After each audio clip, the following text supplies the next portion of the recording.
There are some people who find insects interesting, or unique, or even cute, but for most of us, they're just, well, bugs. While they can be seen as gross, sometimes these bugs can be a whole lot worse than just icky. Coming up, colonies of superhives, biblical-style plagues, near-fatal crashes, and more. Join us as we take a look at some of the worst insect invaders ever.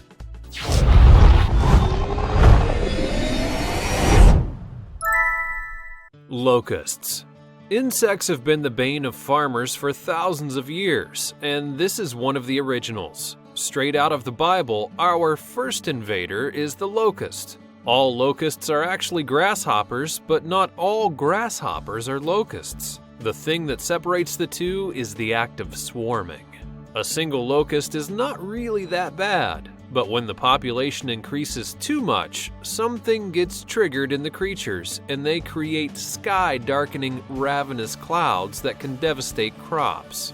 Because they can fly, and they also eat their entire body weight in a day, locust swarms create a destructive storm that can affect the livelihood of 1 in 10 people worldwide. Fortunately, however, the locust will often lay their eggs on riverbanks, and the rainwater kills vast numbers of them, allowing for a normal population.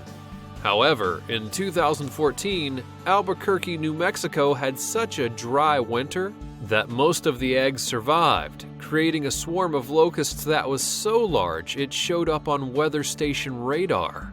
What looked to meteorologists like a huge storm coming out of nowhere was actually, in fact, millions of insects flying on top of and through the city. The locals were bombarded while walking, biking, and driving, and entire crops were completely destroyed in this freak storm.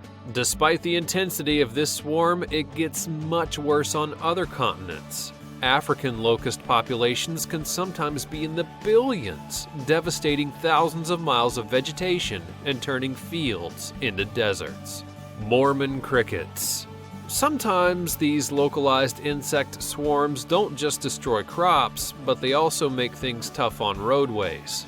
The Mormon cricket is a lot less devastating to a farmer's fields than the locust, but their sleek shells and migrating patterns can often wreak havoc on highways and streets.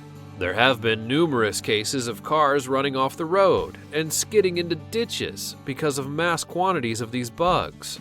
While something like this causing accidents is nothing new, the forced march of these insects is particularly terrifying. The diet of the Mormon cricket is what compels it to move across the landscape in a teeming horde. Migratory species often follow their food source across thousands of miles. But a large portion of the Mormon cricket's diet is, well, the Mormon cricket itself. Cannibalism propels this overland death march as millions of hungry crickets chase each other around while trying not to become food for the crickets that are behind them. And yes, cars will occasionally get into accidents because of this migration, but the reason behind the march is much, much darker. Cockroaches. Now, if you've ever lived in a lower-income apartment building, or had really messy roommates, you might already be acquainted with this classic insect invader.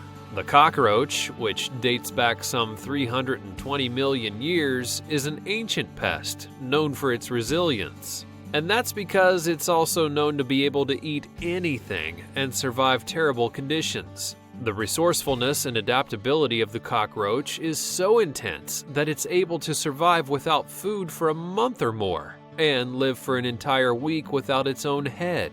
A pest this persistent is going to be hard to deal with. And because they move so fast and breed so quickly, roach infestations are famously difficult to get rid of. Many exterminators may feel that they have seen the worst ever infestation, but all share the same descriptions. The floor is seemingly alive.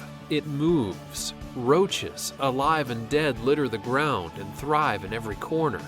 The smell is unbearable. While a trained exterminator is looking through cabinets, roaches crawl up pant legs and fall from the ceiling. While some people consider specific kinds of roaches to be unique and enjoyable pets, it's highly unlikely that anyone wants it to rain cockroaches in their kitchen. One exterminator even described the squalor in the home being so bad that the roaches seemed to be the primary life force in the house, and the population was outgrowing its food supply to such a degree that the roaches fed on the eyebrows and eyelashes of the children while they slept. This is something that might just make you reconsider the cute little pet thing. Cockroaches may not sting, but they can truly be a horrifying invasion. Fish flies. There have been some cases throughout the years of bugs that are barely pests most of the time that turn into real problems when the population gets too high. For a quick look into the history books, our next item is the fish fly invasion of 1957, which took place in Hastings, Minnesota. The flies are usually not harmful to humans, but during that summer, there were so many in one day that they formed a drift, kind of like a snowdrift, 2.5 feet tall, and in the middle of a bridge. The roads were so slick and the wave of bugs was so tall that cars were stranded on the roadway, unable to even exit the bridge. The fire department and police would be called in, but as it turns out, most of the actual work of getting these cars free came from a local teen group, the Cavalier Auto Club. But I'm sure that some grandparents in Hastings would be happy to tell you about that epic day. Yellow jackets. I think that we all remember the first time that we were stung by a wasp. Even if you're not allergic, it's a shocking pain that's far from pleasant. You may even have had to take out a nest at some point, and usually you can see the hives hanging in trees or on the side of a house, but sometimes they can be below the earth. And your only warning is a deep, aggravated buzzing sound, letting you know that you've stepped in the wrong place. Thankfully, freezing temperatures tend to kill the pests, keeping the population in check. But what about when the temperature stays above freezing all year round? Well, sometimes these industrious critters can build on a bigger scale.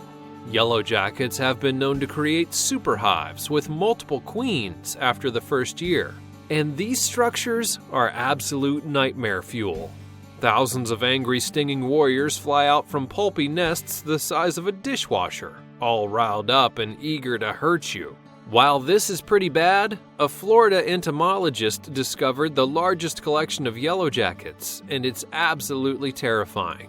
It's estimated that the nest had more than 1 million stinging, angry wasps and was 6.5 feet tall and 8 feet wide. The hive was also on public land where people hunt, and coming across this super colony could certainly be fatal, so it really puts your neighborhood beehives into perspective. Bed bugs.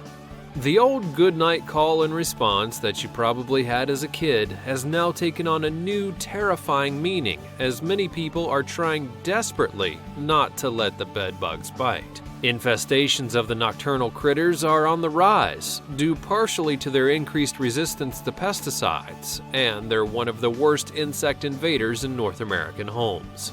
Bed bugs feed solely on blood, and the most common of its type seem to prefer human blood.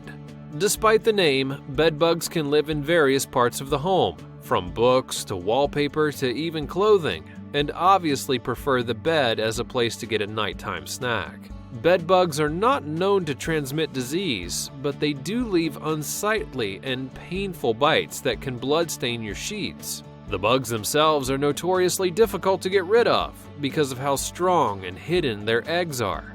One spray to kill the bugs, one to kill the eggs, and one to kill the remainder of the eggs that the survivors laid is the usual procedure. Leaving one bedspread, one book, and one coat unlooked could bring an infestation back very quickly. Similar to the cockroach infestations, there are bedbug horror stories in every exterminator's file. Often bedbugs are hard to find because they're small and quick, and sometimes requiring a trained dog to smell them out. In large-scale infestations, the room will carry the stench, and bedbugs will be seen covering almost everything despite their small size. Oh, and bedbug feces? Well, they line the sheets, the mattress stained with blood from the bites, and the actual bugs scurrying as the bed is lifted. The wallpaper and the paintings produce scuttling, biting pests and large amounts of egg clutches, waiting to hatch and produce a new generation of vampires. Ticks. Some invaders sting, some bite, and well, some just eat our food. While this isn't really ideal, there's one insect that is gaining popularity for bringing diseases to humans in North America. While they are technically an arachnid, the tick is a famous parasite that has flourished around the world. Though they do prefer warm climates, ticks follow their host animals, which range from lizards to birds to livestock, and unfortunately, people. Ticks can sense body heat and breath, and stick their legs out from pieces of grass to attach to their hosts before burying themselves in the flesh and drinking blood. Some adult ticks will even attach to any skin that they can find, while some in earlier life stages will search for softer skin. Skin like the inner ear of a mammal. Ticks can eat until engorged, growing to 600 times their own body weight if not removed. Now, this is disturbing enough on its own, but ticks are actually famous for carrying pathogens and transmitting them to their hosts. In North America, Lyme disease can be one of those illnesses transmitted. Symptoms of the disease will include fever, headache, heart palpitations, as well as more severe symptoms like localized loss of feeling and facial paralysis. Even with treatment, people can still feel the symptoms for up to 6 months after being infected.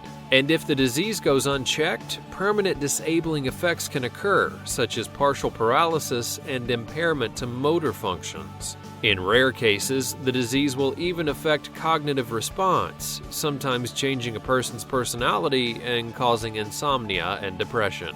All of those long-standing effects from a tiny little insect invader.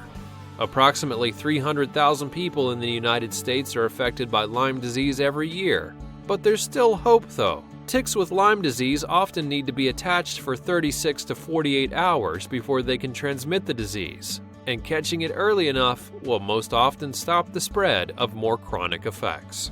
Regardless, this is one insect invader that carries long-term, debilitating effects on its bite, and is considered by many to be the worst insect invader ever. Which one grossed you out the most? And did we miss any critical bug assaults? Let us know all about it in the comments below, and thanks for watching.